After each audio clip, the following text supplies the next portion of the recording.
तो विपक्षी गठबंधन में संयोजक पद को लेकर फेस जो पेंच है वो फंसा हुआ है। नीतीश कुमार का संयोजक बनने से इनकार सूत्र बता रहे हैं और साफ तौर पर वो कह रहे हैं कि मेरी किसी पद में कोई दिलचस्पी नहीं है। लेकिन ये जो तस्वीर दिखा रहे हैं ये शरद पवार की तस्वीर दिखा रहे हैं। जो वर्चुअली मीटिंग हुई है वो इसका हिस्सा बने थे और ये आपको हम दिखा रहे हैं। चलिए हमारे साथ सौरभ अख्तानिया भी जुड़े हुए हैं मुंबई से, अपडेट ले लेते हैं। सौरभ, शरद पवार मीटिंग में तो शामिल हुए लेकिन उद्धव ठाकरे इस मीटिंग का हिस्सा नहीं बने, कुछ और हवाला दिया गया था। लेकिन क्या इसके पीछे भी कोई इनसाइड स्टोरी है और मुंबई में इसको लेकर क्या हलचल है इस पूरी बैठक को लेकर विपक्षी नेताओं की तरफ से?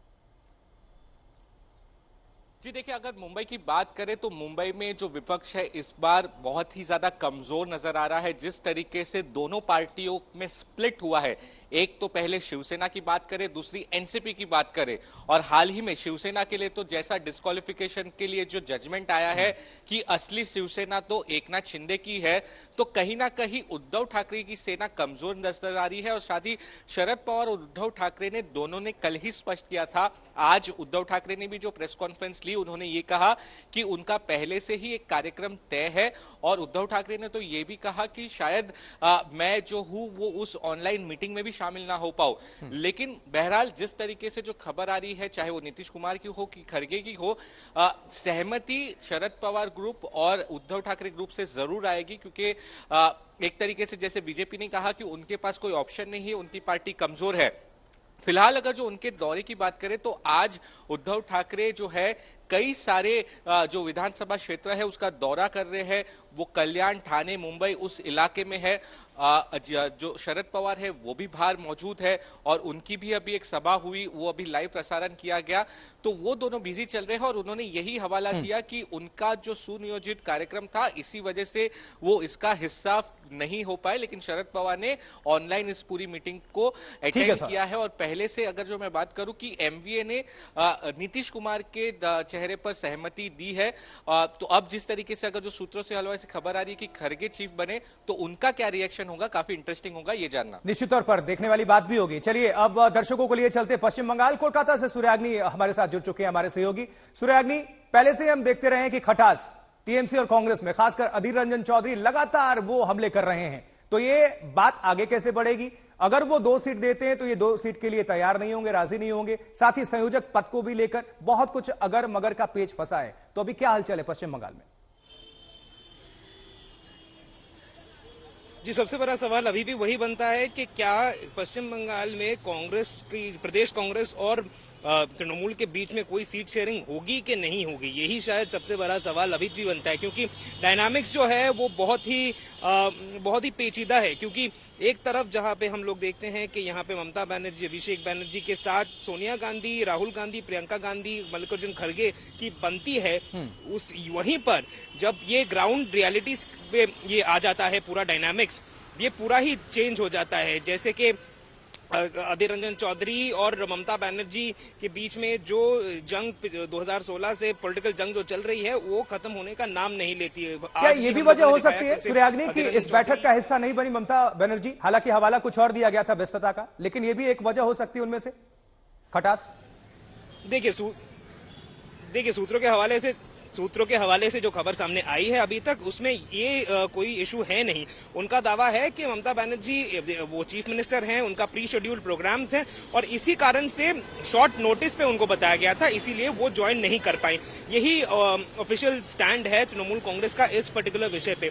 लेकिन फिर से कह दें कि तृणमूल कांग्रेस का दावा है कि कोई एक पैरामीटर होना चाहिए जिसके तहत सीट्स का बंटवारा हो और जिसके अनुसार 2 से 3 या एट मैक्स 4 सीट वो लोग कांग्रेस को दे सकते हैं। क्योंकि वो एकदम साफ सवेरे से एक बात जो है वो तृणमूल कांग्रेस कहती है कि 2021 में तृणमूल कांग्रेस इकलौती पार्टी थी जिन्होंने अकेला चुनाव लड़ा और 200 के अधिक से सीट्स उन्होंने जीते हैं।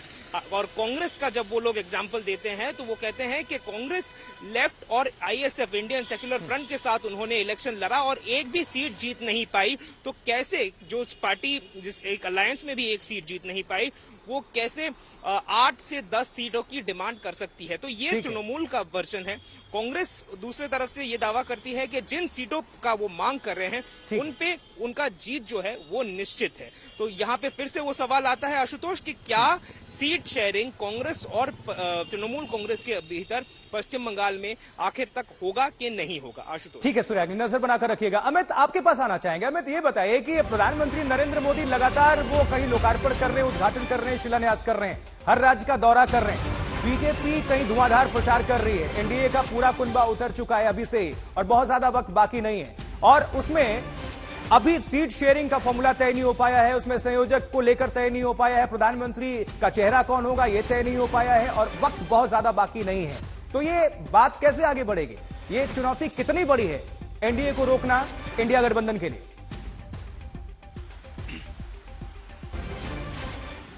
देखिए, विपक्षी दलों को पता है कि चुनौती बहुत बड़ी है, मैमथ है और एक्सेप्शनल सिचुएशन है। यही वजह है कि इंडिया गठबंधन बना, वरना तो आप देखिए कि आइडियोलॉजिकली एक दूसरे से इतर हैं, इंटरनल लड़ाइयां हैं, राज्य स्तर पे लड़ाइयां हैं। इन तमाम डिफरेंसेस को साइडलाइन करके इंडिया ब्लॉक बनाया इसलिए गया क्योंकि उन्हें पता है कि ये बिल्कुल एक्सेप्शनल स्थितियां हैं, यहाँ पे आपको एकजुट होना ही पड़ेगा। और खास तौर पर जब राम मंदिर की प्राण प्रतिष्ठा होगी, फिर बजट आएगा और उसके बाद जिस तरह की चर्चाएं हैं कि सीएनआरसी को लेकर कुछ डेवलपमेंट हो सकता है, तो विपक्षी दलों को पता है कि 24 में अगर बीजेपी प्रधानमंत्री नरेंद्र मोदी को हराना है तो आपको एकजुट होकर एक नए प्लेटफॉर्म के साथ आना पड़ेगा, और वही वजह इंडिया ब्लॉक इस तरह से चल रहा है।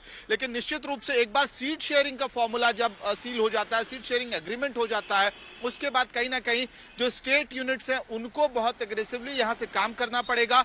और डिले है, और डिले की वजह से ही आप देखिए तृणमूल कांग्रेस की तरफ से जिस तरह की आपत्तियां जताई गई थी पिछली बैठक वो में, फ्यूचर टेंस में बात करते करते प्रेजेंट टेंस आ जाएगा उस दिन जब जिस दिन चुनाव, बहुत ज्यादा वक्त बाकी नहीं है। रोहित, आपसे समझना चाहेंगे, हराना चाहते हैं और हरा दिया में बहुत बड़ा फर्क होता है। हराना चाहते हैं और हराएंगे कैसे, ये इंपॉर्टेंट है। वक्त ज्यादा नहीं है, बहुत कम दिन शेष हैं।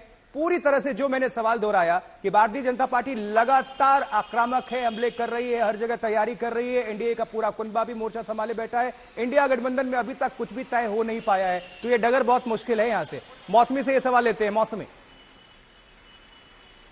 जी, देखिए, जाहिर तौर पे जो 3 राज्यों के चुनाव हिंदी बेल्ट में जो नतीजा है उससे एक बड़ा झटका जरूर मिला इंडिया अलायंस को, क्योंकि कांग्रेस को ये लग रहा था कि बीजेपी वर्सेस कांग्रेस में वो कहीं ना कहीं इन तीनों राज्यों में से कम 2 में धराशायी कर पाएगी। तो वो एक टर्निंग पॉइंट मुझे लगता है आशुतोष था, जहां पे जो कांग्रेस का मोराल है या कॉन्फिडेंस, आत्मविश्वास, उस पे कोई बहुत बड़ा झटका मिला। उसके बाद से ही चीजें जो है स्लो मोशन में दौड़ने लगी। इंडिया के बाकी घटक दलों को लगा कि कांग्रेस अपना एजेंडा बुलडोज कर रही है। अब कांग्रेस न्याय यात्रा निकाल रही है, न्याय यात्रा को लेकर भी बाकी घटक दल बहुत खुश नजर नहीं आ रहे। उनको लगता है सीट शेयरिंग का मामला जो है वो ज्यादा जल्दी से करना चाहिए, ज्यादा तेजी से करना चाहिए। तो आगे की राह बहुत आसान नहीं है। क्या न्याय यात्रा, भारत जोड़ो न्याय यात्रा माहौल बना पाएगी कांग्रेस के लिए? उसके जो पार्टी वर्कर्स हैं, कार्यकर्ता हैं, उनका भी कॉन्फिडेंस जो है काफी डाउन चल रहा है, क्योंकि 2024 के चुनाव सर पर है। असेंबली चुनाव में जो हवा बह रही थी कांग्रेस के पक्ष में, कर्नाटक से जो टेम्पो बना था, तेलंगाना से जो टेम्पो बना है, वो इतना कारगर साबित नहीं हुआ है।